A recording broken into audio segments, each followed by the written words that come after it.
திராவிட தமிழர்களும் ஆரிய பார்ப்பனர்களும் சிறப்பு கருத்தரங்கம் மார்ச் 4ஆம் தேதி. சிறப்புரை தோழர் மகிழன் பாமா ஊடகவியலாளர், தோழர் கரிகாலன் ஊடகவியலாளர், தோழர் பேராசிரியர் மணிக்கா பன்னீர்செல்வம், தோழர் சா குமரன் தாபேதிக்க. இடம் பாலாஜி நகர் 4வது தெரு சமுதாய நலக்கூடம், ராயப்பேட்டை, சென்னை.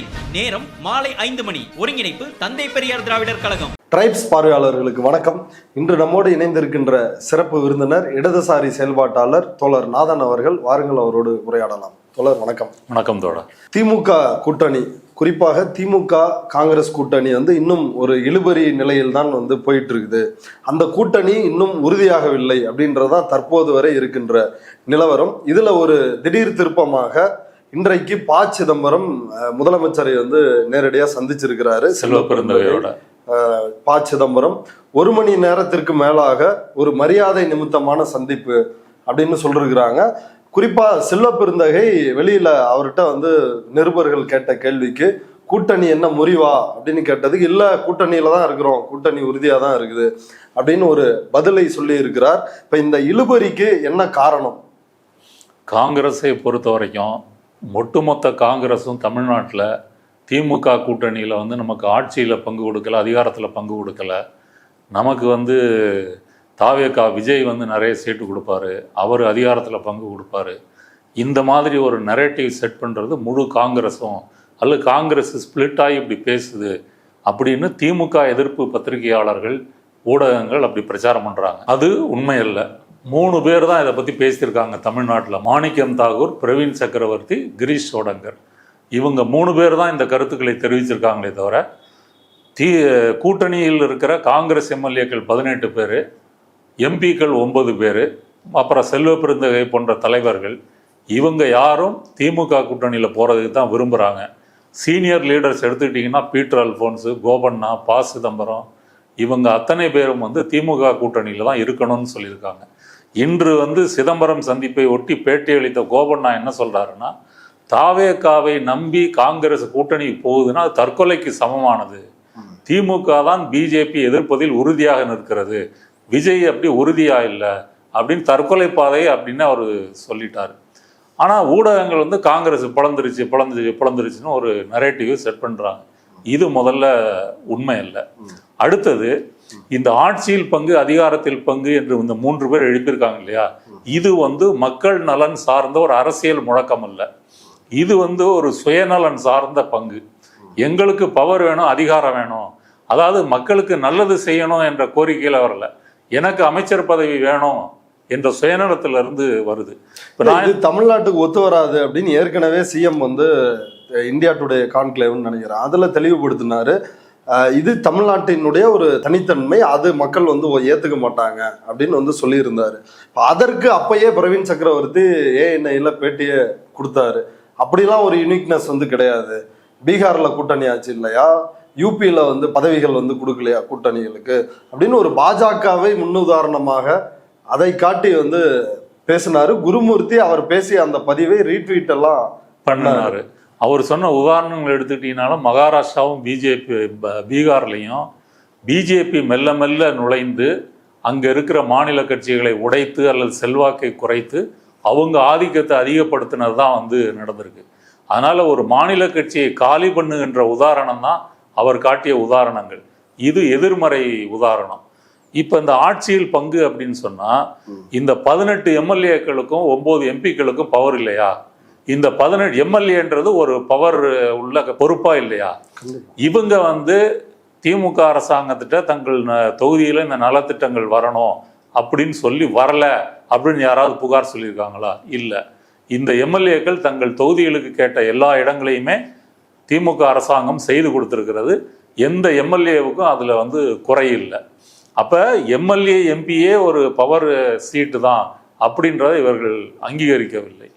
அடுத்தபடியாக இந்த பார்வை இவங்களுக்கு ஏன் வந்துச்சு அப்படின்னு சொன்னால், வட இந்தியாவில் காங்கிரஸ் கழுதை தேய்ந்து கட்டெரும்பான நிலைமையில் இருக்குது. குறிப்பாக ஹிந்தி பெல்ட்டில் வேற மாநில கட்சிகள் இல்லை. குஜராத்தாக இருந்தாலும் சரி, மத்திய பிரதேசாக இருந்தாலும் சரி, ராஜஸ்தானு, அப்புறம் பஞ்சாப், டெல்லியில் ஆம் ஆத்மி வந்துருச்சு, யூபியில் அகிலேஷ் யாதவ் இருக்கிறாரு, பீகாரில் தேஜஸ்வி யாதவ் இருக்கிறாரு, அஸ்ஸாமு, இந்த மாநிலங்கள்லாம் எடுத்துக்கங்களேன். இந்த மாநிலங்களில் வந்து மோடி வந்து 2016 பதவியேற்ற பிறகே இங்கே காங்கிரஸ் வந்து கரைந்து விட்டது. வட இந்திய தலைவர்களில் ஆர்எஸ்எஸ் பிஜேபியை சித்தாந்த ரீதியாக எதிர்த்து பேசுவது ராகுல் காந்தி மட்டும்தான். ராகுல் காந்திக்கு பக்கத்தில் ஒரு தலைவரை கூட நீங்கள் காட்ட முடியாது. அவர் தான் வந்து ஐடியாலஜிக்கலாக அதை எதிர்த்து கொண்டிருக்கிறார். ஆனால் வட இந்தியாவில் இருக்கக்கூடிய கமல்நாத் போன்ற மற்ற தலைவர்கள் எல்லாம் ஒரு மென் சங்கிகளாக இருக்கிறாங்க. அதில் பல முக்கியமான தலைவர்கள் வந்து பிஜேபிக்கே மாறி இருக்காங்க. நான் சொல்றது ஒரு சாதாரண உறுப்பினர் இல்லை. இப்போ லேட்டஸ்ட் உதாரணம், அசாம் மாநிலத்தினுடைய காங்கிரஸ் தலைவராக இருந்த பூபன் போரா. அவர் 2021 2025 வரை காங்கிரஸ் கட்சியினுடைய மாநில தலைவர். அவர் இன்னைக்கு ஹிமந்த் பிஸ்வா சர்மா வீட்டுக்கு போய் சேர போறேன்னு சொல்லி ஒரு செய்தி வருது. இந்த செய்தி வந்த உடனே ராகுல் காந்தி ஃபோன் பண்ணி பேசுறாரு, அப்படிலாம் அவசரப்பட்டு முடிவெடுக்காதீங்க அப்படின்னு சொல்லி. பிரியங்கா காந்தி நேரில் போறாங்க. அங்க இருக்கிற கோஷ்டி போஸ்ல சரி செய்து பிஜேபிக்கு போறதை தடுத்து நிறுத்துறதுக்கு முயற்சி பண்றாங்க. அதை மீறி அவர் 2026 பிப்ரவரி 22 பிஜேபியில் சேர்ந்துடுறாரு. அப்போ ஒரு மாநில கட்சி தலைவரே ஒரு இந்துத்துவ சித்தாந்தத்தை ஏற்றுக்கொண்டு போறாருன்னு சொன்னா அங்கே கட்சி என்ன நிலைமையில இருக்குது அப்படின்றத நீங்க புரிஞ்சுக்கலாம். அடுத்தது 2020 ஜோதிராதித்யா சிந்தியா கமல்நாத் அரசு இருக்கும்போது 22 எம்எல்ஏக்களோட பிஜேபியில் போய் சேர்றாரு. அதனால கமல்நாத் அரசு வந்து வீழ்த்தப்படுகிறது. இந்த கமல்நாத் வந்து மத்திய பிரதேச சட்டமன்ற தேர்தல் வரும்போது தேர்தல் அறிக்கையில் நிறைய இந்துத்துவ கொள்கைகளை அறிவிச்சிருக்கிறார். அதில் ஒன்று சீதாதேவிக்கு கோயில் கட்டுவேன், ராமருக்கு கட்டிட்டாங்க, சீதைக்கு கட்டுவேன், இப்படி தான் இவங்க வந்து இருக்கிறாங்க. அடுத்தது இன்னைக்கு அசாம் முதலமைச்சராக இருக்கிற ஹிமந்த் பிஸ்வா சர்மா, அவரும் காங்கிரஸில் இடி வழக்கெல்லாம் வாங்கி தன்னை தற்காத்து கொள்வதற்காக பிஜேபிக்கு போன ஒரு முக்கியமான தலைவர். அவரு தான் முதலமைச்சர். இனப்படுகொலைக்கு அவர் வெளிப்படையா ட்ரெய்லர் விடுறாரு முஸ்லீம்களை சொல்றது போல. அப்ப இவங்கெல்லாம் காங்கிரஸ்ல இருந்திருக்காங்க. இப்ப மாணிக்கம் தாகூர் சொல்றாருல, காங்கிரஸ் தான் வந்து இந்துத்துவ எதிர்க்கக்கூடிய ஒரு உண்மையான கட்சி. திமுக கூட கூட்டணி வச்சிருச்சு 98 99. ஆனா திமுகவில இருந்து யாராவது பிஜேபிக்கு போயிருக்காங்களா? விரல் விட்டு 1-2 பேர் போயிருக்கலாமே தவிர சித்தாந்த ரீதியாக திமுக என்பது திராவிடம், சமூக நீதி, மத சார்பற்றது, இந்த மாதிரி பெண் விடுதலை, இந்த கொள்கையில உறுதியா இருக்கிறாங்க. இந்துத்துவாவை தீவிரமாக இருக்கிறாங்க. ஆனா மாணிக்கம் தாகூர் போழுகிற கட்சியில இருந்து தான் பலர் வந்து பிஜேபிக்கு போறாங்க. அடுத்தது சுனில் ஜாகர், இவர் வந்து பஞ்சாப் காங்கிரஸ் தலைவர். இவர் வந்து 2022 வந்து பிஜேபிக்கு போறாரு, இவ்வளவு மாநில தலைவர். அதற்கு அடுத்தது ஜிதின் பிரசாதா உத்தரப்பிரதேசம். இவர் 2021 காங்கிரஸ்ல வந்து பிஜேபிக்கு போறாரு. இன்னைக்கு உத்தரப்பிரதேசத்துல பாஜக அமைச்சரா இருக்காரு. அப்ப நீங்க அதிகாரத்தில் பங்கு வேணும்னு கேட்டீங்கன்னா நீங்க வந்து பிஜேபிக்கு சேர்ந்தீங்கன்னா உங்களுக்கு வந்து கிடைக்கும். அடுத்தது ஆர்பிஎன் சிங், இவர் உத்தரப்பிரதேசத்துல 2023 பாஜகவுக்கு போறாரு. அடுத்தது டிவி விவாதங்கள்ல பிரபலமான கௌரவ் வல்லப், இவர் 2024 வரைக்கும் காங்கிரஸ் செய்தி தொடர்பாளரா டிபேட்ல வந்து பொழந்து கட்டுறாரு. அவர் இன்னைக்கு பிஜேபிக்கு போய் சேர்ந்திருக்கிறாரு. அப்புறம் கேரளாவில் ஏகே ஆண்டனி மகன் அனில் ஆண்டனி, அவரு வந்து காங்கிரஸ்ல இருந்து பிஜேபிக்கு போய் சேர்றாரு. வந்து ஒரு ராணுவ பாதுகாப்புத்துறை அமைச்சரா ரொம்ப ஃபேமஸான லீடர் அவரு. அடுத்தது வந்து ஹர்திக் பட்டேல், இந்த பட்டேலுக்கான இடஒதுக்கீடுகள்லாம் போராடி காங்கிரஸ்ல வந்து சேர்றாரு. அவரும் 2022 பிஜேபிக்கு போறாரு. அவர் ஒரு முக்கியமான தலைவர். ஹிமாச்சல் பிரதேசத்துல இருந்து 2024 6 முன்னாள் எம்எல்ஏக்கள் காங்கிரஸ்ல போய் சேர்றாங்க. அதே போல வந்து ராஜஸ்தான்ல வந்து 25 காங்கிரஸ் தலைவர்கள், அதுல முன்னாள் அமைச்சர்கள், எம்எல்ஏக்கள், இவங்கெல்லாம் போய் வந்து சேர்றாங்க. மத்திய பிரதேசத்துல அதே போல 27 காங்கிரஸ் எம்எல்ஏக்கள் சேர்ந்திருக்கிறாங்க.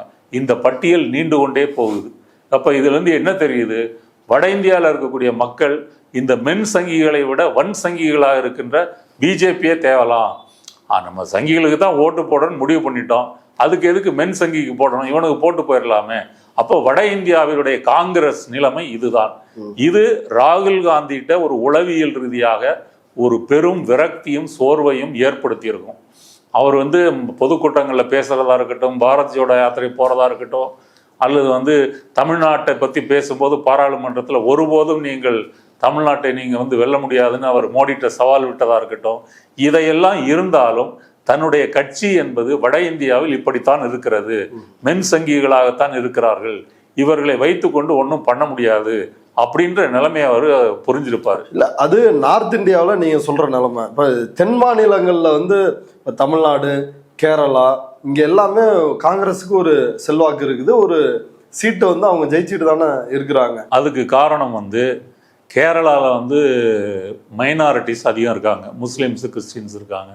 தமிழ்நாட்டை பொறுத்த வரைக்கும் கன்னியாகுமரி, தூத்துக்குடி, திருநெல்வேலியில் கிறிஸ்தவர்கள் இருக்கிறாங்க, மற்ற மாவட்டங்களில் முஸ்லீம்கள் இருக்கிறாங்க. பிளஸ் திமுக கூட்டணி இது இருக்குது. அதே போல் வந்து கர்நாடகா, ஆந்திரா, தெலுங்கானாலையும் காங்கிரஸுக்கு ஓரளவு செல்வாக்கு இருக்குது. ஒப்பீட்டு அளவில் வட இந்திய காங்கிரஸை விட தென்னிந்திய காங்கிரஸை வந்து பிஜேபியை வந்து அரசியல் ரீதியாக எதிர்ப்பதிலையும் சித்தாந்த ரீதியாக எதிர்ப்பதிலையும் ஓரளவு உறுதியாக இருக்குது அப்படின்னு சொல்லலாம். இப்போ கூட நீங்கள் மாணிக்கம் தாகூர், பிரவீன் சக்கரவர்த்திட்ட இந்துத்துவா பிஜேபியை கேட்டிங்கன்னா கடுமையாக எதிர்ப்பாங்க. அவங்க முன்வைக்கிறது வந்து இந்த ஆட்சியில் பங்கு, அதிகாரத்தில் பங்கு அப்படின்றதான். ஆனால் அந்த முழக்கம் கூட அது பிஜேபிக்கு உதவி செய்யுத. இன்னைக்கு இந்தியா முழுவதும் இந்தியா கூட்டணியை பில்டு பண்ணி அதை வந்து ஒரு பொலிட்டிக்கல் லைம்லைட்டுக்கு கொண்டு வந்ததுக்கு முக்கியமான கட்சி வந்து திமுக தான். இன்னைக்கு இந்தியா கூட்டணியே இந்தியா முழுவதும் இல்லை, அது ஒரு இந்தியா பிளாக்காகத்தான் இருக்குது. ஏன் அப்படி சொல்கிறேன் அப்படின்னு சொன்னால், ஆம் ஆத்மி டெல்லியில் காங்கிரஸ் ஆம் ஆத்மியும் போட்டி போடுறாங்க, பஞ்சாபில் போட்டி போடுறாங்க. இது மாதிரி பல மாநில, மேற்கு வங்காளத்தில் வந்து திரிணாமுல் காங்கிரஸும் தனித்து தான் போட்டியிடுது, அவங்க இந்தியா கூட்டணியில் இருக்காங்க. கேரளாவில் சிபிஎம் கூட்டணியும் காங்கிரஸும் எதிர்த்து தான் போட்டியிடுது. அப்போ மற்ற மாநிலங்கள்லாம் நிலைமை இப்படி இருக்கும் பொழுது தமிழ்நாடு மட்டும் முன்னுதாரணமாக இந்தியா கூட்டணி வலுவாக இருப்பதற்கு ஒரு காரணமாக இருக்கிறது. இதனால் தான் மணிசங்கர் ஐயர் என்ன சொல்றாரு, இந்தியா கூட்டணிக்கு தலைமை தாங்குகின்ற தகுதி ஸ்டாலினுக்கு தான் இருக்கு. அப்ப இந்த மாநிலம் வந்து உத்தவ் தாக்கரே அவங்க கட்சியினுடைய சாம்னா இதழ் அவங்களும் வந்து ஸ்டாலின் ஆர் மம்தா இவங்க யாராவது ஒருத்தர் வந்து இதுக்கு தலைமை தாங்கணும்ன்றாங்க. உமர் அப்துல்லா அவரும் வந்து சொல்றாரு மாற்று தலைமை வரணும், காங்கிரஸ் வந்து இந்த இதுக்கு தலைமை தாங்க கூடாது, அவங்களால பண்ண முடியல அப்படின்றத எல்லாருமே வந்து வெளிப்படுத்துறாங்க. இதுக்கு காரணம் சிஎம் வந்து சொல்றாரு என்னுடைய உயரம் வந்து எனக்கு தெரியும் அப்படின்னு சொல்றாரு. இது காரணம் என்ன அப்படின்னு சொன்னா, தமிழ்நாட்டுடைய மாடல் வந்து இருக்கு இல்லையா, அது பொருளாதார ரீதியாகவும் சரி, மக்களுக்கு நலத்திட்டங்களை கொடுக்கறதா இருந்தாலும் சரி, இந்துத்துவாவுக்கு எதிர்ப்பு ஒரு மதசார்பற்ற ஜனநாயகத்தை வளர்ப்பதாக இருக்கிறதா இருந்தாலும் சரி, எல்லாத்துலேயும் முன்னுதாரணமாக இருக்கிறது. அதனால அவங்க தமிழ்நாட்டில் இந்த மேஜிக்கை இந்தியா முழுக்க கொண்டு வரணுன்றதுனால தான் உத்தவ் தாக்கரேவோ அல்லது மணிசங்கர் ஐயரோ அதை வந்து பேசுகிறாங்க. அப்படி இருக்கும்போது இப்போ நீங்கள் 2024 பாராளுமன்ற தேர்தலில் காங்கிரஸ் 99 சீட்டு வாங்குது, ட்ரிபிள் டிஜிட்டை வந்து அடைய முடியலை. அதற்கு முன்னாடி இன்னும் குறையுது. இன்றைக்கு வந்து மோடி பிஜேபிக்கு ஒரு எதிர்ப்புணர்வு இருக்கிறதுனால தான் உத்தரப்பிரதேசம், மகாராஷ்டிரா இங்கெல்லாம் ஓரளவு ஜெயிச்சாங்க. ஆனால் அது முடிந்து வந்த சட்டப்பேரவை தேர்தல்களில் ஹரியானா, மகாராஷ்டிரா போன்ற தேர்தல்களில், டெல்லி இதில் எல்லாம் பிஜேபி ஜெயிக்குது. பீகாரில் வந்து கடைசி நேரம் வரைக்கும் இங்கே தமிழ்நாடு மாதிரி வந்து கூட்டணியை இழுத்தடிச்சு தேஜஸ்வி யாதவை வந்து ரொம்ப லேட்டாக அறிவித்து சிஎம் வேட்பாளராக ஒரு குழப்பத்தை ஏற்படுத்தி அங்கே வந்து தோத்து போனாங்க. அப்போ எஸ்ஐஆர் இருக்குது, பிஜேபியோட பணபலம் இருக்குது, தேர்தல் ஆணையம் இருக்குது, இடி இருக்குது. அப்போ இதையெல்லாம் நீங்கள் எதிர்கொண்டு மீறி பிஜேபியை முறியடிக்கணும் அப்படின்னு சொன்னால் உங்கள் கட்சியினுடைய கட்டமைப்பு வந்து ஸ்ட்ராங்காக இருக்கணும். இன்றைக்கு கட்சி கட்டமைப்பு அப்படி வந்து காங்கிரஸுக்கு ஸ்ட்ராங்காக இல்லை. தமிழ்நாட்டிலும் அதுதான் வந்து நிலைமை. அதனால நம்ம என்ன, தமிழ்நாட்டில் இருக்கக்கூடிய சீனியர் லீடர்ஸாக இருக்கட்டும், இந்த 3 பேரை தள்ளிய மற்ற காங்கிரஸ் தலைவர்களாக இருக்கட்டும், அவங்க வந்து திமுக கூட்டணியோட போகிறத சித்தாந்த ரீதியாகவும் விரும்புகிறாங்க. அடுத்தது சீட்டாக வந்து கன்வெர்ட் ஆகும். ஒரு கால் இவர்கள் வந்து விஜய் கட்சிக்கு போகிறதா கற்பனையாக வச்சுக்குவோம். முதல்ல வந்து விஜயை வந்து அவர் டோரை தட்டி அவரை பார்க்கவே முடியாது. நீங்கள் பார்க்குறதா இருந்தால் ஆதவர்ஜுனா ஜானோ ரகிசாமியை தான் பார்க்கணும். இதை வந்து பல தலைவர்கள் சொல்லியிருக்காங்க, கூட்டணிக்கு நாங்கள் முயற்சி பண்ணோம், ஆனால் விஜயை வந்து பார்த்து பேச முடியலை. இப்போ செங்கோட்டையனே ஒரு நாள் வந்து போனாராம், பேப்பர் எடுத்து படிக்க கொடுத்துட்டு தலைவர் பிஸியாக இருக்கிறாரு கிளம்புங்க அப்படின்னு அனுப்பிச்சு விட்டாங்களாம். ஆமாம், இப்போ செங்கோட்டையனை ஏன்டா போய் சேர்ந்துட்டோம். இப்போ செங்கோட்டையன் பிஜேபி தான் வந்து அமித்ஷா தான் கூப்பிட்டு பேசுகிறாரு, கெடு விதிக்கிறாரு, அப்புறம் பிஜேபி தான் அனுப்பிச்சா என்னன்னு தெரியல.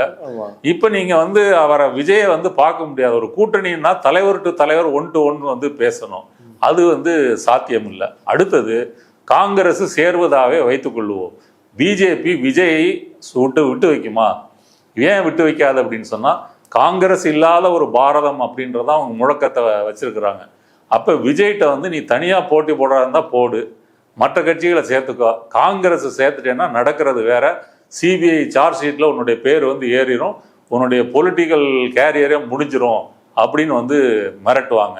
அதனால விஜய் என்ன சொல்லுவார் காங்கிரஸ்ல, சாரி சார் நீங்கள் வந்தீங்கன்னா பிரச்சனை ஆகும் சார், நீங்கள் தனியாகவே போட்டிடுங்க சார், பின்னாடி பார்த்துக்கலாம் சார், அப்படிதான் வந்து சொல்லுவாரே தவிர சேர்த்துக்கொள்ள மாட்டார். கரூர் சம்பவத்துக்கு பிறகு அவர் பிஜேபியை வாயை திறந்து எதிர்க்கவே இல்லை. எதிர்க்கவே தேவையில்லைன்னு மேடையில பேசுறாரு. அப்படின்னா பாத்து என்ன வந்து டெல்லி வெர்சஸ் தமிழ்நாடுன்னா என்ன, என்டிஏ வெர்சஸ் தமிழ்நாடுன்னு வந்து ஏன் பேசுறீங்க, எனக்கு லாஜிக்கே புரியல அப்படின்றாரு. திருப்பரங்குன்றம் விவகாரத்தை வந்து திமுக எரியிற நெருப்புல எண்ணெயை ஊத்தி அதுல லாபம் அனுபவிக்கணும்னு நினைக்கிறாங்க அப்படின்னு மறைமுகமாக பேசுகிறார். இது இப்படி ஒரு கட்சியோட காங்கிரஸ் வந்து கூட்டணி புரியல. ஆமா, இப்ப திருப்பரங்குன்றத்துக்கு மோடி போறாரு. மதுராந்தக மாநாட்டுல வந்து திருப்பரங்குன்றம் முருக கடவுள் படத்தை ஃப்ரேம் பண்ணி பரிசா கொடுக்குறாங்க. இப்ப மோடி வந்து திருப்பரங்குன்றத்துல போறது எரிகின்ற தீயில எண்ணெய் ஊத்துறதா இருக்காதா? அதை பற்றி விஜயோட பதில் என்ன? அப்போ அவங்க திருப்பரங்குன்றம் ஒரு அஜெண்டாவை கையில எடுத்துட்டாங்க. திமுக அதுல நேர்மையற்ற முறையில நடந்துச்சு, இறுதியில் முருகன் வென்றே தீர்வார் அப்படின்றாரு அப்படின்னு சொல்றாங்க. இப்ப தேர்தலில் கூட திருப்பரங்குன்ற தொகுதியை கேட்டிருக்காங்க, பிஜேபி வந்து கேட்டிருக்காங்க அதிமுகல. அவர்கள் ஒரு அஜெண்டாவை எடுத்துக்கொள்ளும் போது நீங்க வாயை மூடிட்டு இருக்கிறீங்க. இங்க கிறிஸ்துமஸ் கேக்கெல்லாம் வெட்டி எல்லாருக்கும் கேக்க ஊட்டிட்டு இந்தியா முழுவதும் வந்து கிறிஸ்தவர்கள் தாக்கப்படுகிறார்கள், அப்போ வாயை பொத்திட்டு இருக்கிறீங்க. அதே போல வந்து ரமலான் நோன்பு திறக்கிறதுக்காக தொழுகை எல்லாம் பண்ணி சீனை போட்டு முஸ்லீம்கள் போட்டு நமக்கு வந்துரும்னு சொல்றீங்க.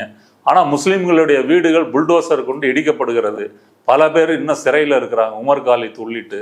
இதை பற்றியெல்லாம் வாயை வந்து திறக்கல. அப்ப விஜய் வந்து திட்டமிட்டே வந்து பிஜேபியை பேசுவதை வந்து தவிர்க்கிறார். மிரட்டல் அழுத்தம் காரணமாக அவர் வந்து தவிர்க்கிறார். அவர் வந்து பிஜேபியை எதிர்ப்பதற்கு எந்த காலத்திலையும் வந்து உடன்பட்டு வரமாட்டார். அவர் சொல்ற லாஜிக்கும் தப்பா இருக்கு. இப்ப தமிழ்நாட்டில் ஆளுங்கட்சி வந்து திமுக அப்படின்னு சொன்னா தமிழ்நாட்டையும் உள்ளிட்டு எல்லா மாநிலங்களையும் ஆளக்கூடியது யாரு? ஒன்றிய அரசு தானே. அப்ப அந்த ஒன்றிய அரசு தமிழ்நாட்டுக்கு என்ன திட்டங்கள் கொண்டு வந்திருக்கு, கொண்டு வரல, என்ன நிதி கொடுத்துருக்கு, கொடுக்கல, அப்ப இதை பத்தி பேசணுமா வேண்டாமா? அப்ப திமுக வைக்கின்ற டெல்லி வெர்சஸ் தமிழ்நாடு அப்படின்றது சரியான அரசியல் முழக்கம். இன்னைக்கு தமிழ்நாட்டுடைய பிரச்சனையே என்னன்னு கேட்டீங்கன்னா அதுதான். மாநிலத்தினுடைய உரிமைகளை பறிக்கிறதா இருக்கட்டும், நிதி பகிர்வை வெட்டுவதா இருக்கட்டும், தொடர்ந்து அவர்கள் வஞ்சித்து கொண்டிருக்கிறாங்க. இந்த பட்ஜெட் வந்திருக்கு, இந்த பட்ஜெட் எப்படி தமிழ்நாடு புறக்கணிக்கப்பட்டிருக்குது, ரயில்வே பட்ஜெட்ல எப்படி புறக்கணிக்கப்பட்டிருக்குது, எதை பற்றியும் வாய் திறக்காத விஜய் கூட இவர்கள் போய் சேர்ந்தா அது மிகவும் கேலிக்குரியதாகவும் அற்பத்தனமாகவும் இருக்கும். இவங்க விஜயை காமிச்சு ஒரு டஃப்பான பார்கெயின் பண்ணலாம் அப்படின்னு தான் முயற்சி பண்றாங்க. திமுக தெளிவா சொல்லிருச்சு, 25 சீட்டு ஒரு ராஜ்யசபா சீட்டு கூடனா ஒரு 2-3 சீட்டு தரலாம், இதை தாண்டி அவங்க வந்து தயாரா இல்ல. புதிய தலைமுறையில வந்து 29 சீட்டு 2 ராஜ்யசபா சீட்டு அப்படின்னு போடுறாங்களே, அதுக்கெல்லாம் வாய்ப்பே இல்லை. இப்ப இந்த திமுக உறுதியாக இருக்கிறதுனாலதான் திமுகவுக்கு ஆதரவான சிதம்பரம் போய் இன்னைக்கு ஸ்டாலினை வந்து பார்த்திருக்கிறாரு இல்லையா? இந்த குழுவுக்கு பதிலாக அவர் நேரடியாக ஆமா கிரீஷ் சோடங்கரை பார்க்கவே மாட்டேன் அப்படின்னு வந்து சொல்லிட்டாரு. கிரீஷ் சோடங்கர் வந்து கேசி வேணுகோபாலுடைய வாய்ஸை வந்து பேசுறாரு. வேணுகோபால் வந்து கேரளாலையும் புதுச்சேரியிலையும் விஜய்க்கு வந்து ஒரு மாஸ் இருக்குது, மோகன்லால் மம்முட்டி படத்தை விட ஓப்பனிங் விஜய் படம் வந்து அங்க வந்து ஓடுது, அதனால கேரளாவில் வந்து நம்ம வந்து பிடிச்சிடலாம் அப்படின்னு அவர் வந்து ஒரு தியரியை வந்து முன்வைக்கிறாரு. ரெண்டாவது அவர் பிஜேபியை கொள்கை எதிரின்னு சொல்லிட்டாரு அப்படின்னு வந்து சொல்றாரு. ஆனா ஒரு கொள்கை எதிரியை எதிர்க்கிற லட்சணம் தான் நமக்கு வந்து தெரியும். அடுத்தது பிரவீன் சக்கரவர்த்தி ராகுல் காந்தி எஸ்ஐஆர் எக்ஸ்போஸ் பண்ணார் இல்லையா, அவர் வந்து தரவுகள் பகுப்பாய்வு தலைவர் அப்படின்றதுனால அவருடைய டீம் வந்து அதுக்கு உதவி பண்ணியிருப்பாங்க. அப்ப அதையெல்லாம் பார்த்து வந்து பிரவீன் சக்கரவர்த்தி சொன்னா உண்மையா தான் இருக்கும், சோப்பா இருக்கிறவங்க சொன்னா பொய் சொல்ல மாட்டான்ற மாதிரி, அறிவாளியோ ஒரு பார்ப்பனர் வேற அவன் சொன்னா உண்மையா தான் இருக்குன்னு சொல்லி அப்ப இவர் ஏதோ டேட்டா கொடுத்துருக்காரு. இப்ப நான் சிலர்கிட்ட கேட்கும்போது தமிழ்நாட்டில் வந்து இந்த இன்னர் பார்ட்டி சர்வேயா இருக்கட்டும், யாரு ஜெயிக்கிறாங்க இல்லையான்னு சர்வேயா இருக்கட்டும், இதெல்லாம் போன்ல தான் எடுக்கிறாங்களாம். இந்த போன் நம்பர் வந்து ஒரு லம்பா ஒரு நம்பர் வந்து பலர்கிட்டே மாறி மாறி போகுது. அதுல இருந்து செலக்ட் பண்ணி தான் வந்து கேட்கறாங்க, போன் அடிச்சு கேட்கறது. நீங்க எந்த இதுக்கு முன்னாடி எதுக்கு ஓட்டு போட்டீங்க, இந்த தேர்தலுக்கு என்ன போட போறீங்க, இப்படின்னு ரேண்டமா ஒரு 5000-6000 போன் வந்து இப்படிதான் வச்சு எடுக்கிறாங்க. களத்துக்கு போய் யாரும் வந்து எடுக்கிறதில்ல. இதை வைத்து கொண்டு பிரவீன் சக்கரவர்த்தி என்ன சொல்றாரு, 17-18% விஜய்க்கு இருக்கும் அப்படின்னு சொல்றாரு. இதை வந்து ராகுல் காந்திட்ட வந்து அவர் வந்து ஒரு பவர் பாயிண்ட் பிரசன்டேஷன் போட்டு பார்த்து அடுத்தது இன்னொன்று என்ன சொல்றாரு கிரீஷ் சோடங்கர் வந்து, தமிழ்நாட்டில் வந்து எங்களுக்கு வந்து 65,000 பூத் மெம்பர்ஸ் இருக்கிறாங்க. இதை கேட்டோன்னு உங்களுக்கே சிரிப்பு வருது. என்ன அப்படி சொல்லியிருக்கிறாரு. தமிழ்நாட்டை விடுங்க, கர்நாடகாவில் ஆட்சியில் இருக்கிறாங்க. அங்க நமக்கு தெரிந்த பெங்களூர்ல பத்திரிகையாளர்கள் இருக்கிறாங்க. அவங்க சர்வே பண்றவங்க. அவங்க ஏற்கனவே சொன்னதெல்லாம் கிட்டத்தட்ட நெருக்கமா சர்வேல நடந்திருக்குது. அவங்க சொல்றாங்க, ஏங்க இப்போ வரைக்கும் பூத் ஏஜென்ட் போடலங்க, இதே உட்கட்சி பிரச்சனை தாங்க. இவர் DK சிவகுமார் அவர் RSS பாட்டு பாடுறது, இந்த பிரச்சனையை வந்து டீல் பண்றதுக்கே வந்து சித்தராமையாவுக்கு நேரம் சரியாக இருக்கிறது அப்படின்னு. இதுதான் அங்க நிலைமைய. இங்க வந்து இங்க ஆளே இல்லாத கடையில டீ ஆத்துற கதையா தான் இருக்கு. அப்ப இங்க தமிழ்நாட்டுல வந்து காங்கிரஸுக்கு வந்து 20க்கு மேல பெர்சன்டேஜ் இருக்கு. ஆனா 2014 தேர்தலின் படி அவர்களுக்கு தனியா போட்டிட்டு கிடைச்சது வந்து 4% தான். அதனால என்ன சொல்ல வரேன்னு சொன்னா, இந்த 3 பேரு ராகுல் காந்திட்ட வந்து ஒரு தவறான ஒரு இன்ஃபர்மேஷனை போட்டு வச்சுட்டாங்க. ராகுல் காந்தி வடக்க தான் நமக்கு எல்லாம் போயிருச்சு, தெற்கையாச்சும் நமக்கு ஏதாவது 1-2 ஒரு பவர் இது வந்து கிடைச்சா நல்லா இருக்குமா, கட்சியை வளர்க்க முடியுமா? ஆனா கட்சியை வளர்ப்பதற்கு இப்படி குறுக்கு வழியில் அமைச்சராகிறேன், நான் இதாகிறேன், இது வழி இல்லை. மக்கள் மத்தியில் நீங்க போராடணும். இப்ப நீங்க ஒன்றிய அரசு கொண்டு வந்த இவ்வளவு தாக்குதல்களுக்கு எதிராக காங்கிரஸ் வந்து தமிழ்நாட்டை நடுநடுக்க வைக்கின்ற அளவுக்கு என்ன போராட்டத்தை பண்ணிச்சு? ஆளுநருக்கு எதிராக ஏதாவது போராட்டம் பண்ணிருக்குதா? எந்த போராட்டமும் பண்ணல. ராகுல் காந்தி தான் இந்த ஓட்சோரியை வந்து பயங்கரமா இந்தியா முழுக்க எடுத்துட்டு போனாரு. அதை தமிழ்நாட்டுல யாருமே எடுத்துட்டு போலையே. எந்த ஒரு கருத்தரங்கம் கூட பெரிய அளவுல எதுவும் நடக்கல. இங்க கூட SIR பிரச்சனையும் வந்த போது பூத்துல யார் இருக்கிறாங்க? திமுக இருக்கிறாங்க, அதிமுக இருக்கிறாங்க, காங்கிரஸ் எங்கேயுமே இல்லை. அப்போ வரக்கூடிய எல்லா கட்சி வாக்காளர்களுக்கும் திமுக தான் அதை செய்து கொடுக்கிறது. அதற்கும் இவர்கள் ஒன்றும் செய்யவில்லை. திருப்பரங்குன்றம் பிரச்சனை தீயா எரியும் போது அது அந்த தொகுதி வந்து மாணிக்கம் தாகூர் தொகுதியில தான் திருப்பரங்குன்றம் வருது.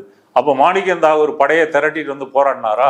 மாணிக்கம் தாகூர் என்ன பண்ணாருன்னா, ஒரு சில நாட்களுக்கு முன்னாடி, ஒரு வாரத்துக்கு முன்னாடின்னு நினைக்கிறேன், அது அப்ப அண்ணாமலை வந்து ஒரு படத்தை, முருகன் படத்தை வச்சு ஆரத்தி எடுத்து முருகனுக்கு வந்து அங்க தீபம் ஏத்தணும் அப்படின்னு ஏதோ ஒரு சஷ்டி நாள் அப்படின்னு குறிப்பிட்டு ஒரு பதிவை போடுறாரு, வீடியோ பதிவு. அதுக்கு இவர் அண்ணாமலை அவர்களும் இப்படி அரசியல் செய்வது நியாயமா அப்படின்னு போட்டாரு. அதிர்ச்சி இருந்துச்சு. ஏன் 21ல இருந்து எத்தனை கலவர முயற்சி வந்து தமிழ்நாட்டுல. மைக்கேல்பட்டி சமீபத்திய உதாரணம். ஆமா. அப்ப இதை கூட அண்ணாமலையை கூட புரிந்து வைத்து கொள்ளாத, இல்ல அண்ணாமலை எதிர்க்க துப்பற்ற மாணிக்கம் தாகூர் திருப்பரங்குன்றத்துல என்ன கிழிச்சிட்டாரு? அப்ப இவர்கள் எல்லாருமே வந்து காங்கிரஸை பொறுத்த வரைக்கும் அங்க நீங்க 60களில் வந்து ஒரு மிட்டா மிராஸ்தாரர்கள் கட்சியா வந்து இருந்தது. திமுக வந்து சாதாரண எளிய பின்னணியில வந்து வராங்க. இன்றைக்கும் காங்கிரஸ் அதே மிதப்பில் தான் வந்து இருக்குதே தவிர அது மக்களோட இறங்கி ஒட்டி வந்து வேலை செய்யலை. இப்போ நான் என்ன கேட்குறேன், இந்த 5 ஆண்டுகளில் பிஜேபி செய்த அரசியல் வேலைக்கு நிகராக தமிழ்நாடு காங்கிரஸ் கட்சி செய்திருக்கிறதா? இல்லை. அண்ணாமலை டெய்லி ஒரு ப்ரெஸ் மீட் கொடுத்து ஊடகத்தை தன்பால் வந்து கவர்ந்தாரு, ஊடகங்களும் ப்ரமோட் பண்ணாங்க. தமிழ்நாட்டில் அப்படி ஏதாவது ஒரு தலைவர் வந்து அப்படி உருவாயிருக்கிறாங்களா? எதுவும் இல்லை. அப்போ நீங்கள் போராட மாட்டீங்க, ஒன்றிய அரசை எதிர்த்து வந்து தொண்டர்களை அரசியல் மயப்படுத்த மாட்டீங்க. உங்களுக்கு திமுக வந்து உங்கள் வேலைகளை சுமந்து கொண்டு உங்களை வெற்றி பெற வைக்கணும். அதற்கு மட்டும்தான் உங்களுக்கு திமுக. முதலமைச்சர் ஸ்டாலின் கூட்டணி எல்லாம் முடிஞ்ச பிறகு என்ன சொல்லுவார்? கூட்டணி கட்சிகள் தோற்றால் அந்த மாவட்ட நிர்வாகிகள் மீது நடவடிக்கை எடுக்கப்படும் இப்படி சொல்றாரு. அப்ப கூட்டணி தொகுதிகளும் நமக்கு வெற்றி பெற வேண்டும் அப்படின்றதுல இருந்து அவர் சொல்றாரு. அவங்க எலெக்ஷன்ல அவரோட இதுவே என்னன்னா, அதாவது எளிதாக வெல்லக்கூடிய தொகுதிகள் அதை வந்து கூட்டணி கட்சிகளுக்கு பகிர்ந்து கொடுத்தாரு. டஃபா இருக்கிறதெல்லாம் DMK எடுத்து ஃபைட் பண்ணாங்க. ஒரு நல்ல ரிசல்ட்டும் வந்து கிடைச்சிது. அதனால இப்ப நீங்க பிஜேபின்னு எடுத்துக்கிட்டீங்கன்னு சொன்னா, பிஜேபிக்கு வந்து ஆள் சப்ளை வந்து இப்போ இன்னைக்கு காங்கிரஸ் தான். இந்த போன எலெக்ஷன்ல வந்து காங்கிரஸ்ல இருந்து மாறி வந்தவங்க கிட்டத்தட்ட 28% பேருக்கு வந்து சீட்டு கொடுத்துருக்குறாங்க. அப்ப இப்படி இருக்கும் பொழுது காங்கிரஸ் வந்து பிஜேபியை சித்தாந்த ரீதியாக எதிர்க்க வேண்டும் என்றால் மாநில கட்சிகள் அவங்களோட கூட்டணி வைத்துக்கொண்டு அவர்களுக்கு உரிய மரியாதையை, இடத்தை வழங்கி கொண்டு ஒரு ஒற்றுமையை காட்டி விட்டு கொடுக்க வேண்டிய இடத்தில் விட்டு கொடுத்து, நமக்கு மெயின் கோல் என்ன, நீண்டகால நோக்கம் என்ன, அப்போ அதை நினைவில் வைத்து கொண்டு அவர்கள் செயல்பட்டால் மட்டும்தான் பிஜேபியை வீழ்த்த முடியும். இப்படியே ஒரு நல்ல உதாரணம் சொல்லலாங்க. இப்போ தமிழ்நாட்டை பற்றி ஏதாவது செய்தி சொல்லணும்னா வட இந்திய ஊடகங்கள் யாரை கூப்பிடுவாங்க தெரியுமா? முன்ன வந்து துக்ளக் ஷோவை கூப்பிடுவாங்க, குருமூர்த்தியை கூப்பிடுவாங்க, நடிகை சுஹாசினியை கூப்பிடுவாங்க, சுமன் ஸ்ரீராமனை கூப்பிடுவாங்க. இவங்களுக்கு தமிழ்நாட்டை பற்றி ஏதாவது தெரியுமா? தமிழ்நாட்டு மக்களுடைய பல்ஸை பற்றி எதுவும் தெரியுமா? அதே போல பிரவீன் சக்கரவர்த்தியும், மாணிக் தாகூர், வேணுகோபால், அப்புறம் கிரீஷ் சோடங்கர், இவங்கெல்லாம் வந்து தமிழ்நாட்டு மக்களின் பல்ஸ் தெரியாதவர்கள். இவங்க ஏதோ விஜய்க்கு பெரிய பவர் இருக்கு அப்படின்னு சொல்லி ஏற்றி விட்டுருக்குறாங்க. ராகுல் காந்தி அதை நம்புறாரு. இன்றைக்கு காலை 11 மணிக்கு வந்து காங்கிரஸ் கட்சியினுடைய தலைவர் மல்லிகார்ஜுன கார்கே, நாடாளுமன்ற குழு தலைவர் சோனியா காந்தி, கட்சியினுடைய பொதுச் செயலாளர் வேணுகோபால், அதே போல எதிர்கட்சி தலைவர் ராகுல் காந்தி, இவங்க 4 பேரும் வீடியோ கான்ஃபரன்சிங் காணொலி காட்சியின் வாயிலாக ஒரு டிஸ்கஷனை வந்து பண்ணியிருக்கிறாங்க. அதை ஒட்டி தான் வந்து சிதம்பரம் வந்திருக்கிறாரு. அதாவது மல்லிகார்ஜுன கார்கேவும் சோனியா காந்தியும் திமுகவோட தான் கூட்டணிக்கு போகணும் அப்படின்னு அவர்கள் உறுதியாக இருப்பதை போலவும், ராகுல் காந்தி தான் வந்து ஒரு குழப்பமான மனநிலையில இருப்பதாக ஊடகங்கள் வந்து சொல்றாங்க. நீங்க இவங்க 2 பேரோட முடிவையும் ராகுலோட முடிவையும் எப்படி பாக்குறீங்க? இது வந்து உண்மைதாங்க. சோனியா காந்தியை பொறுத்த வரைக்கும் மன்மோகன் சிங் காலத்திலேயே திமுகவினுடைய கூட்டணி அமைச்சரவை அவங்க இருந்திருக்காங்க. அதனால திமுகவை விட்டு அவங்களுக்கு நல்லாவே தெரியும் கலைஞர் காலத்திலேயே. ரெண்டாவது, இந்தியா முழுவதும் இந்தியா கூட்டணியினுடைய நிலைமை என்ன கண்டிஷன்ல இருக்கு, அதுல திமுக வந்து இங்க தமிழ்நாட்டில் எப்படி கான்ட்ரிபியூட் பண்ணுது, இங்க வந்து நமக்கு 10 எம்பிக்கள் சாலிடா வந்திருக்கிறாங்க. இதையெல்லாம் வந்து சோனியா காந்தியும் மல்லிகார்ஜுன் கார்கேவும் அவங்களுக்கு தெரிஞ்சிருக்கு. அதனால ஓல்டு காங்கிரஸ் தலைவர்கள் அதுல தெளிவா இருக்கிறாங்க. இந்த நியூ காங்கிரஸ் இருக்குல்ல, யங் காங்கிரஸ், அவங்க மத்தியில தான் இந்த சலசலப்பு இருக்குது. இது வந்து ஒரு யங் காங்கிரஸ்னு சொல்லாம இல்ல ஒரு எலைட் பிராமின் காங்கிரஸ் அவங்கள்ட்ட மட்டும் தான் இந்த ப்ராப்ளம் இருக்குன்னு சொல்லலாம். ரெண்டுமே சொல்லலாம். நிறைய பேர் வந்து இருக்கிறாங்க. அவங்க எல்லாம் ஊடகவாதங்கள்ல இப்ப அலிமல் புகாரி இவங்க எல்லாமே வந்து ஒரு ஃபோர்ஸா பேசுறாங்க. பிஜேபி எடுத்து பேசுறதா இருக்கட்டும். ஆமா, நீங்க அதான் டிவி டிபேட்டுக்கு வர்ற யாருமே நீங்க வந்து திமுக கூட்டணி தான் வேணும்ன்றத உணர்ச்சி பூர்வமா தரவுகளோட எடுத்து வைக்கிறாங்க. அத இப்ப கோபண்ணாவே இவ்வளவு சொல்லிட்டாரு, விஜய் போனா தற்கொலை பாதை அப்படின்னு சொல்லிட்டாரு. கடுமையா கண்டிக்கிறார் அவர். அவங்க வந்து தவறா வழி நடத்துறாங்கன்னு சொல்லி கடுமையா கண்டிக்கிறார். இந்த கருத்து தான் 99% தமிழ்நாட்டு காங்கிரஸ்காரர்களுக்கு இருக்குது. அதனால இவங்க மனநிலையை மீறி அப்படி வந்து இந்த 3 பேர் வந்து இதை உடைத்து கொண்டு தாவேகாவுக்கு போக முடியாது. இவருடைய சதி திட்டம் வெற்றி பெறாது. ஒருவேளை போனால் என்ன நடக்கும்? ஒருவேளை போனா பிஜேபி பார்த்துக்கும். பிஜேபி என்ன பார்த்துக்கணும், காங்கிரஸ் சேரக்கூடாது அப்படின்னு சொல்லி அது பார்த்துக்கும். அதை ஏற்கனவே குறிப்பிட்டுட்டீங்க. காங்கிரஸுக்குள்ள வந்து போகுதுன்னா காங்கிரஸ் வந்து 2ஆக உடையும். எப்படி 96ல் வந்து நரசிம்மராவ் தலைமையில் பிரதமராக இருக்கும்போது காங்கிரஸ் வந்து ஜெயலலிதாவோட கூட்டணி வைக்கணும்னு முடிவு பண்ணாங்களோ அப்போதான் தமிழ் மாநில காங்கிரஸ் வந்து பிறந்தது. மூப்பனார் தலைமையில் மெஜாரிட்டி வந்தாங்க. அதே போல இங்கே செல்வ பெருந்தகை, பீட்டர் அல்போன்ஸ், மற்ற தலைவர்கள்லாம் இருக்காங்க இல்லையா, அவங்க தலைமையில் வந்து பெரும்பான்மையான காங்கிரஸ் வந்து தனித்து நிற்கும். இங்கே கடைசியில் மாணிக்கம் தாகூர் மட்டும்தான் இருப்பார். இப்போ பிரவீன் சக்கரவர்த்தி கூட டெல்லியில தான் இருக்கிறாரு. அவரை தமிழ்நாட்டுக்கு டெபுடேஷன் வந்து போட முடியாது. கிரீஷ் சோடங்கர் இப்படி ஒரு ஆள் இருக்கிறாரு அப்படின்னு தெரியுது. அவர் கோவாவுக்கு போயிடுவாரு. அப்போ வந்து மாணிக்கம் தாகூர் மட்டும்தான் தனியார் நின்று இங்கே வந்து ஆடணும். அதனால அதற்கு வாய்ப்பே இல்லை. அப்படி போனால் காங்கிரஸ் வந்து உடையும். இப்படி இந்த கூட்டணியில் ஏதாவது உடையுமா, சலசலப்பு வந்துருமான்னு தான் சில பத்திரிகையாளர்களும் ஊடகங்களும் இதை வந்து ஹைப் ஏற்றி ஒரு பிரச்சாரம் வந்து பண்ணுறாங்க. ஆனால் இன்னைக்கு சிதம்பரம், செல்வ பெருந்தகையும் ஸ்டாலினை வந்து 1 மணி நேரம் பேசியிருக்காங்கன்றதே அதை என்ன இண்டிகேட் பண்ணுது அப்படின்னு சொன்னால் இவங்க கூட்டணி ஃபைனலைஸ் ஆயிரும். அதை வந்து நம்ம வரும் சில மணி நேரங்களில் அதற்கான ரிசல்ட் நமக்கு தெரிஞ்சிடும் அப்படின்னு தான் கருது. அதாவது இந்த கூட்டணி பேச்சுவார்த்தை தொடங்குவதற்கு முன்னாடி இப்போ நீங்கள் குறிப்பிட்ட மாதிரி ஆட்சியிலும் பங்கு, அதிகாரத்திலும் பங்கு அப்படின்னு ஒருபுறம் பிரவீன் சக்கரவர்த்தி, மாணிக்கம் தாக்கூர், ஏன் ஜோதிமணியே வந்து அதை தொடர்ச்சியாக வந்து பேசிட்டு வந்தாங்க. அவங்க அப்படி வெளிப்படையாக பேசலை அப்படின்னாலும் சிஎம் வந்து இது ஒத்து வராது இந்த கூட்டணி ஆட்சி அப்படின்றது அப்படின்னு சொன்ன பிறகும் அது அவருடைய கருத்து, எங்க கட்சிக்குன்னு ஒரு கருத்து இருக்குது அப்படின்னு இப்படி தொடர்ச்சியா பேசினாங்க. அவங்க கேட்டது போலவே கூட்டணி பேச்சுவார்த்தைக்கு வந்து ஒரு குழு அமைத்தார்கள். அப்படி காங்கிரஸ் கை மேலோங்கி இருப்பதை போல வந்து தெரிஞ்சுது. ஆனா இப்ப ஒரு 2 நாட்களாக, ஒரு 3 நாட்களாக நடக்கிற விஷயங்களை பார்க்கும் பொழுது முதலமைச்சர் ஸ்டாலின் இதை எப்படி கையாண்டு இருக்கிறார் அப்படின்னு நீங்க கருதுறீங்க? அதாவது பொதுவா சொல்றதா இருந்தா ஸ்டாலின் வந்து ஒரு அக்ரஸிவாக அரசியல் நடத்துறதில்ல, ரொம்ப கூலாக தான் ஹேண்டில் பண்ணுறாரு. வார்த்தைகளை தவறி வெளியிடுறதில்ல. இப்போ கரூர் சம்பவத்தின் போது கூட அவர் வந்து எந்த கட்சி தலைவரும் சாகிறத விரும்ப மாட்டாங்க, எதிர்காலத்தில் நம்ம எப்படி சரி செய்கிறது பார்ப்போம் அப்படி தான் சொன்னார். விஜய் பேசுகிற பேச்செல்லாம் கேட்டு அவர் கோபமடைந்தெல்லாம் பதில் சொல்லலை. டிசம்பர்லேயே காங்கிரஸ் வந்து பேச்சுவார்த்தைக்கு குழு அமைச்சிட்டாங்க. ஆனால் திமுக வந்து February 22 தான் வந்து அறிவித்தது. காரணம் என்னென்னா, தேர்தல் அறிவிப்பை ஒட்டி நம்ம குழு அமைக்கணும், பேசி டக்குன்னு வந்து முடிவை சொல்லிடணும். நீங்கள் டிசம்பர்லேயே பேசி அதை வந்து 1 மாதம் 2 மாதம் இழுத்தீங்க அப்படின்னு சொன்னால் ஊடகங்கள் அதை வந்து ஒரு சென்சேஷனல் நியூஸ் ஆகி இது மாதிரி குழப்பம் பிரச்சனை அப்படின்னு சொல்லி இப்படின்னு உருட்டுவாங்க. அதுக்கு இடம் கொடுக்க வேண்டாம், காதும் வச்ச மாதிரி பேசி உடனடியாக முடிக்கணும்னு சொல்லி 22 தான் அமைச்சாங்க. இதுவே காங்கிரஸுக்கு ஒரு நோஸ்கட்டு. அடுத்தது அந்த பேச்சுவார்த்தை குழு வந்து அறிவிக்கிறாங்க. ஃபர்ஸ்ட் வந்து முஸ்லீம் லீக்கு இந்த இதுதான் வருது. முதல்ல காங்கிரஸையும் கூப்பிடல, காங்கிரஸை பின்னாடி தான் கூப்பிடுறாங்க. வந்த காங்கிரஸுக்கும் தெளிவாக என்ன தொகுதி கொடுக்க போறன்றது தெளிவாக சொல்லிட்டாங்க. அதில் அதிருப்தி ஏற்று தான் கிறிஸ்டோடங்கிற ஃப்ளைட் ஏறி டெல்லி போயிட்டு அடுத்து அங்கேருந்து சோனியா காந்தி மூலமாக இங்கே ப. சிதம்பரம் சந்திச்சிருக்காரு. ஸ்டாலினை பொறுத்த வரைக்கும் தன்னுடைய முடிவுகளில் உறுதியாக இருக்கிறாரு. தன்னுடைய நிலைப்பாடு சரின்னு சொன்னால் அதில் வந்து எங்களளவு விட்டு கொடுக்காம கரெக்டாக இருக்கிறாரு. அவர்கிட்ட நீங்கள் தோழமை ரீதியாக அணுகி நீங்கள் பேசுனீங்கன்னா அதற்குரிய பலனை வந்து அடையலாம். இப்படி மிரட்டி வந்து நீங்கள் பேசுனீங்கன்னா அதற்கு அவர் இடம் கொடுக்க தயாராக இல்லை. கிரீஷோடங்கர் வந்து மேலெடுத்து பொறுப்பாளர், நம்ம பெரிய அப்பாடக்கரு, நம்ம சிஎம்மாக தான் மீட் பண்ணணும்னா உன்னை சந்திக்கவே முடியாது, இடத்த காலி பண்ணு, அவர் வந்தாருன்னா அவரை நான் பார்க்கவே மாட்டேன் அப்படின்னு அவர் தெளிவாக சொல்லிட்டாரு. அதனாலதான் சிதம்பரம் வந்து போய் சமாதானப்படுத்த போயிருக்கிறாரு.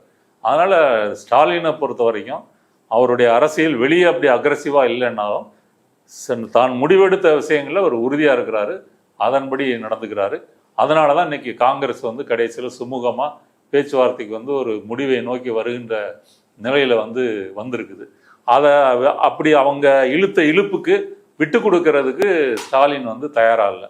அதை இந்த நிகழ்வில் அவர் வெளிப்படுத்தியிருக்கிறார். இப்போ நேற்று வந்து தெலுங்கானாவில் KC வேணுகோபாலும் ஆதவ் அர்ஜுனாவும் வந்து சந்தித்தார்கள் அப்படின்ற ஒரு தகவல் ஊடகங்களில் நேற்று ரொம்ப விவாதிக்கப்பட்டுச்சு. அதில் இன்னும் கூடுதலாக பாண்டே பேசியிருந்தார். தெலுங்கானாவோட சிஎம் யாரு? ரேவந்த் ரெட்டி. ஆதவ் அர்ஜுனோட முழு பேர் என்ன? ஆதவ் அர்ஜுன் ரெட்டி. அப்போ புரிஞ்சிருச்சா அப்படின்னு சொல்லி அவர் வந்து பேசியிருந்தாரு. அது உண்மையா அப்படி ஒரு சந்திப்பு நடந்ததா? அப்படி ஒரு சந்திப்பு நடந்திருப்பதற்கான வாய்ப்பு இல்லைன்னு தான் நான் வந்து கருதுறேன். ஏன்னா அப்படி சந்திப்பு வந்து நீங்கள் ரகசியமாக நடத்த முடியாது. அப்படியே நீங்கள் நடத்தினீங்கனாலும் லீக் ஆகி அப்படின்னு சொல்லி அது திமுகவின் தலைமையை தான் அது வந்து கோபப்படுத்தும். இப்போ கிரீஷோடங்கர் பேசும்போது அவங்க எங்களை அழைக்கிறாங்க, எங்கள் சக்தி தெரிஞ்சிருக்கு, அவங்க உங்களோட பேசுகிறாங்களா அப்படின்றதுக்கு என்ன சொன்னார் தெரியுமா? எல்லாரும் தான் பேசுவாங்க, இதெல்லாம் ஒரு பிரச்சனையா அப்படின்ற முறையில் அவர் பதில் சொல்லியிருக்கிறாரு. ஆனால் வேணுகோபாலையெல்லாம் சந்திக்கக்கூடிய அளவுக்கு ஆதவ் அர்ஜுனாலாம் பெரிய அப்பாடகர் கிடையாது. அதனால் அந்த சந்திப்பு நடந்திருப்பதற்கு வாய்ப்பு இல்லை அப்படி தான் வந்து நான் கருதுகிறேன். ஒரு காலம் அவங்க சந்தித்திருந்தாலும் அந்த சந்திப்புனால எந்த பலனும் அடைய போகிறதில்லை.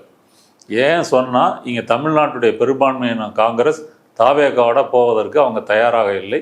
திமுக கூட்டணியில் இருக்கிறது தான் உறுதியாக இருக்கிறாங்க. அதனால் அந்த சந்திப்பு வந்து நடக்க வாய்ப்பில்லை. நடந்திருந்தாலும் அதனால பெரிய பலன் இல்லை. ஓகே, இப்போ நீங்கள் ஏற்கனவே குறிப்பிட்டீங்க என்னன்னா பாண்டிச்சேரி, கேரளா இதில் விஜயோட இமேஜ் வந்து உதவும் அப்படின்னு வந்து காங்கிரஸ்காரர்கள் நம்புறாங்க. இப்போ பிஜேபி அப்படின்ற ஃபேக்டரை விடுவோம், ஒரு கற்பனையான கேள்வி அப்படின்னா வச்சுக்குவோமே, விஜய்க்கு அந்த அளவுக்கு வந்து செல்வாக்கு இருக்கா கேரளாவில்? ஒரு படம் ஓடுவதால் வாக்கா மாறிடுமா? காங்கிரஸ் இல்லை KC வேணுகோபால் போன்றவர்கள் நினைப்பது சரியா? தமிழ்நாட்டில் இருக்கக்கூடிய சினிமா மோகம், சினிமா கவர்ச்சி வந்து கேரளாவில் இல்லை. கேரளாவில் வந்து மம்முட்டி, மோகன்லால், மற்ற நடிகர்கள்லாம், முன்னணி நடிகர்கள்லாம் இருந்தாலும் அவர்கள் யாரும் வந்து அரசியலுக்கு வந்து கட்சி ஆரம்பித்து அதை வந்து மக்கள் ஏற்றுக்க மாட்டாங்க. கடந்த காலங்களில் சில நடிகர்கள் பிரச்சாரம் பண்ணியும் கூட அதெல்லாம் எடுபடலை. அவங்க சினிமாவையும் அரசியலையும் விலக்கி வைத்து தான் பார்க்குறாங்க. ஒரு சராசரி மலையாளி டெய்லி நியூஸ் பேப்பர் படிப்பார், அரசியலை விவாதிப்பார், ஒன்று காங்கிரஸில் இருப்பார், இல்லைன்னா CPM கூட்டணி கட்சிகளில் இருப்பார். இப்படித்தான் அவங்க விவாதம் நடக்கும். அதே போல் வந்து RSSம் சமீப கால ஆண்டுகளில் அங்கே வளர்ந்துருக்குது, பிஜேபியும் வளர்ந்துருக்குது. அதை எதிர்த்தும் அவர்கள் வந்து அப்படி அரசியல் பேசக்கூடிய ஒரு சமூகமாக தான் அது இருக்குதே தவிர சினிமாவை நம்பி போகக்கூடிய சமூகமாக இல்லை.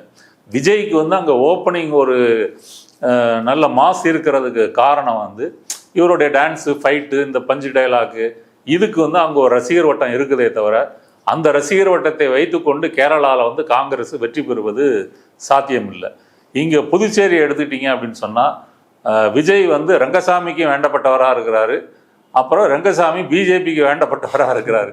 அதனால் பிஜேபியோட கூட்டணி சேருவதைத்தான் அவர் விரும்புவாரே தவிர ஒரு கால் அவர் அங்கே போய் ரங்கசாமியை பகைத்து கொண்டு காங்கிரஸுக்கு கூட்டணி வைத்தார்னு சொன்னால் அதையும் பிஜேபி விட்டு வைக்காது. விஜயே அதை விரும்ப மாட்டார். அந்த பாண்டிச்சேரியில் அவர் போய் பேசும்போது ரங்கசாமி கவர்மெண்ட்டை பாராட்டி தானே பேசினார். ஓகே. ரெண்டாவது ரங்கசாமி கட்சியோட வந்து பாண்டிச்சேரி எல்லையோரம் இருக்கக்கூடிய மாவட்டங்களில் ஒரு கூட்டணி வைத்துக் கொள்ளலாம் தமிழ்நாட்டு தேர்தலுக்கு அப்படின்ற ஒரு டாக்கும் வந்து தாவேக்கால வந்து ஓடிட்டு இருக்குது. அதனால் அங்கேயும் அது செல்ஃப் எடுக்க வாய்ப்பு இல்லை. இது இவங்களா வந்து ஏற்றி விடுறது தான். தென்னிந்தியா முழுக்க இவர் வந்து பேன் இண்டியா ஸ்டாரு, அதனால இவர் ஓட்டை போட்டுருவாங்க. ஃபெலிக்ஸ் தான் ஃபர்ஸ்ட் இதை கிளப்பி விட்டாரு. கேரளா, பாண்டிச்சேரி, தமிழ்நாடு, கர்நாடகா, ஆந்திரா, தெலுங்கானா, சவுத் முழுக்க வந்து விஜய்க்கு அவ்வளோ பெரிய செல்வாக்கு இருக்கு தோழர், அவர் வந்து பண்ணிடுவார் தோழர் அப்படின்னு வந்து அவர் தான் ஃபர்ஸ்ட் கிளப்பி விட்டாரு. அது வந்து நீங்கள் அமிதாப் பச்சனாக இருக்கட்டும், அல்லு அர்ஜுனாவாக இருக்கட்டும், சிரஞ்சீவியாக இருக்கட்டும், இவங்க எல்லாமே பேன் இண்டியா ஸ்டார் தான். ஆனால் இவங்களுடைய அரசியல், அல்லு அர்ஜுனா அரசியலுக்கு வரலை, விஜயை விட அதிக சம்பளம் வாங்கக்கூடியவர், விஜயை விட அதிக கலெக்ஷன் 1000 கோடி கிளப்பில் இருக்கிறாங்க அவங்கெல்லாம். விஜயெல்லாம் 500 கோடி தான் கலெக்ஷனில். அப்படி இவரை விட பெரிய ஸ்டார்களே இருக்கும்போது அவர்களே வந்து அதை செய்யாத முடியாத சினிமாவில் முதல்ல நீங்கள் அதை சாதிக்கணும்ல. நீங்கள் பேன் இண்டியா ஸ்டார்னா ஒரு 1000 கோடி கிளப்பில் நீங்கள் சேரணும். எந்த விஜய் படம் வந்து 1000 கோடி வசூலிச்சிருக்கு? அப்படி ஒன்றும் வசூலிக்கலையே, அதற்கு கம்மியாக தானே வசூலிச்சிருக்கு. அதனால் இது வந்து அவங்களுடைய வந்து என்ன சொல்கிறது, ஒரு கேரளாவை பற்றி தெரியாத நபர்கள் தான் அப்படி வந்து பேசுவாங்க. வேணுகோபாலுக்கு ஒரு நல்ல பேர் இல்லைங்க. அவர் வந்து மீண்டும் அங்கே காங்கிரஸ் ஜெயிக்கணும், அதில் முதலமைச்சராக வரணும்னு ஒரு ஆசை வந்து இருக்குது. ஆனால் அதற்குரிய செல்வாக்கு அவர் வந்து இல்லை. அதை விஜய் வச்சு சமாளிச்சிக்க முடியும் அப்படின்னு ஒரு மனப்பால் வந்து குடிக்கிறாரு. ஆனால் ஒரு கேரள கலாச்சாரம் அதை ஏற்காது. ஓகே.